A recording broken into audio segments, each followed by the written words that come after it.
This is your weekly moment of growth.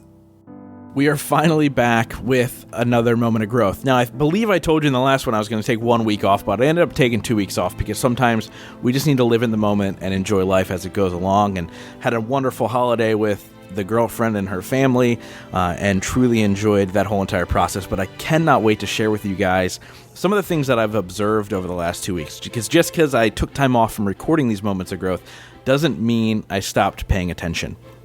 You know, it's important to realize that so many people are paying attention to what we're saying, what we're doing, our actions, and everything that we're putting together, even if they're silent about it.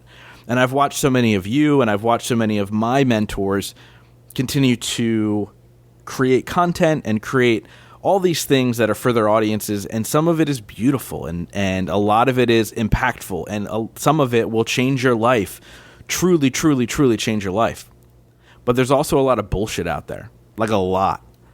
And as I was watching social media and watching the post, I couldn't believe the amount of people that are selling fraudulent products. What does that mean? You know, we live in this world of life coaches and people who are going to help you change your life, and people who will teach you the things that they've mastered themselves. And what I realized is that these life coaches are people who don't even know how to live life. I've realized that these people teaching you how to build something out, or how to make hundreds of thousands of dollars online, or how to take a podcast and make a ton of money doing it, it's either information they stole, things they aren't living themselves, and so much more. Look, I'm a podcast and business coach. I help people build brands, get on stages, and use their stories to build a platform. I became a coach because I worked on myself. I did the work. I built the podcast. I built the platform. I spoke on stages. I've built the business. And in return, because I've had the success, people have asked me to be their coach. I didn't go out and I didn't buy a coaching course. I didn't go out and buy a certificate that said, I'm now a life coach, I'm now a certified coach. I believe that being a coach is a byproduct of the things that you've done in your life.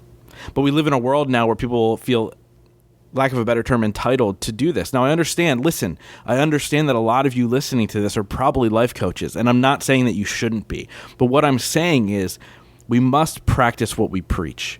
We also must be aware of where we're going for this information. And we have to reflect sometimes on ourselves to understand where are we in this world of teaching versus learning. And no matter the successes that I have in my life, I continue to learn as I'm teaching. And I continue to question things. And I might be teaching something different a year from now than I'm teaching right now. It might be 180 degrees different than what I'm teaching now, because I'm continuing to evolve with my coaches and my mentors and my friends as I ask questions. The same people who come to me and ask me podcast questions, I ask them questions too.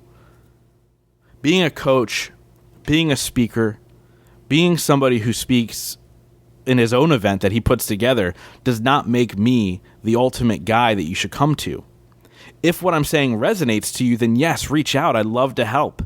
But the reality is, we all have to know the place that and the role that we play in this life, and then continue to grow and get better. We have to understand that there's a lot of noise, a lot of mucky water. There's a lot of things that we need to be super aware of.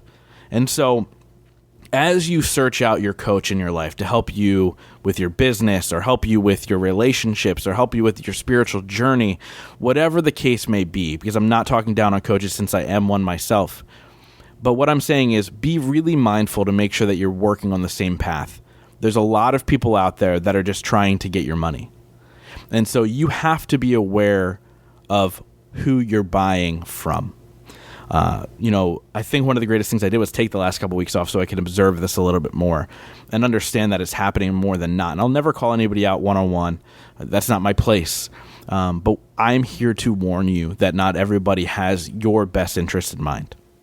Every single potential client I take on, I have a call with them first. And I can tell you that I've turned down more clients than I have. I've turned down more clients than have said no to me. And it's because I want to make sure I'm here to help. And so make sure that that's what you're getting in your coach, and also understand your place as well. that's kind of my word of advice in this moment of growth. And I know it seems like it came from a negative place, but where it really came from is a caring place. I want to make sure that on this journey of exponential growth that you're all searching, that you are doing it the right way.